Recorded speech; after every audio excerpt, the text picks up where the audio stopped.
if you look in, this is in all of baseball at the slugging percentage leaderboard. All right. Corbin Carroll is 5th in baseball at 575. What? The only 4 players ahead of him are Aaron Judge, JD Martinez, Jordan Alvarez, and Freddie Freeman. All right. What do all of those guys have in common? So let me go there. So Aaron Judge is 6'7", 282 pounds. All right. JD Martinez is 6'3", 230 pounds. Freddie Freeman is 6'5", 220. Jordan Alvarez is 6'5", 225. And Corbin Carroll is 5'10", 165. So it is a beautiful all thing. 4 of those guys that you mentioned at the beginning would make me feel small. Yeah. And I would make Corbin Carroll feel small. Yeah, I honestly tower above Corbin Carroll when I'm Unbelievable. talking with him in the clubhouse. But yeah, and that was kind of the big knock on Corbin Carroll coming into the league. And we even talked about this on our show. How much power can a guy with that frame really have, right? We have seen players like Mookie Betts, like Jose Altuve, like Jose Ramirez. There are players who are smaller, who have a surprising amount of power. That's kind of a rising trend in this league. But even Corbin Carroll doesn't have the size that those guys have. He doesn't weigh what those guys weigh. Carroll's kind of jacked. I mean, we talked about this, especially absolutely. This offseason from last offseason. You could just tell his forearms were much bigger.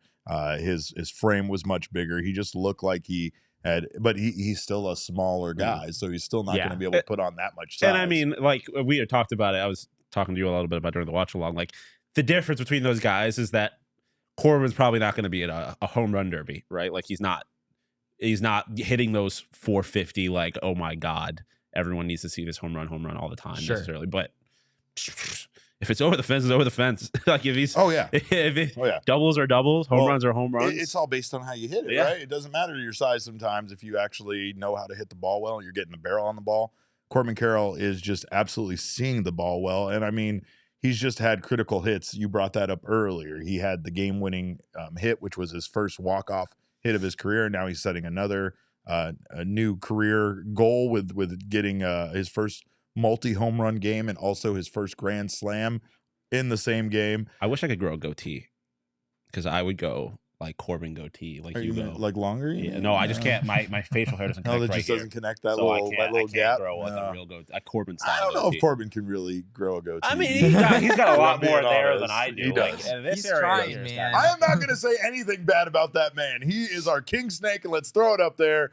Corbin Carroll again, 3 for 5 with 2 dingers and a double, 5 RBI, 2 runs scored, and the man is just not human. This time last year, he was playing AAA baseball. He was playing maybe AAA. Not even AAA. He was playing. I think he might have been playing. Yeah, that was probably right around the time that he was promoted from AA to AAA. Yeah, which is crazy to think about. And yeah, this year he now has a higher OPS than Ronald Acuna Jr.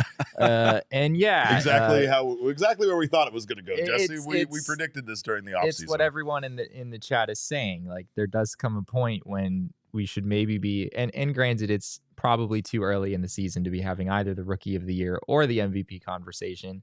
Less so the Rookie of the Year conversation. I think he has such an enormous lead. And there's no one has been around a long. No one's been able to stick around long enough to compete with him. Although Derek stirred up so much trouble on Twitter today by tweeting out our graphic that compares Corbin Carroll's numbers with Ellie De La Cruz after Ellie De La Cruz had played 3 games. That was fun to read through those Twitter especially comments. Because, as Derek pointed out to me earlier, if you listen to it, the first thing that's said in that video is Jesse pointing out that he's only played. We all know how the Twitterverse works. 100%. Nobody actually we don't listen to videos or we don't listen to words coming out of people's mouths. We don't do any of that. You can't assume that people are going to click the link before they just mindlessly comment on whatever they see. We definitely can't. But what we can say is Diamondbacks legend Kyle Schwarber, according to Brad Waterman here, apparently hit a walk-off in the Phillies game against the Dodgers.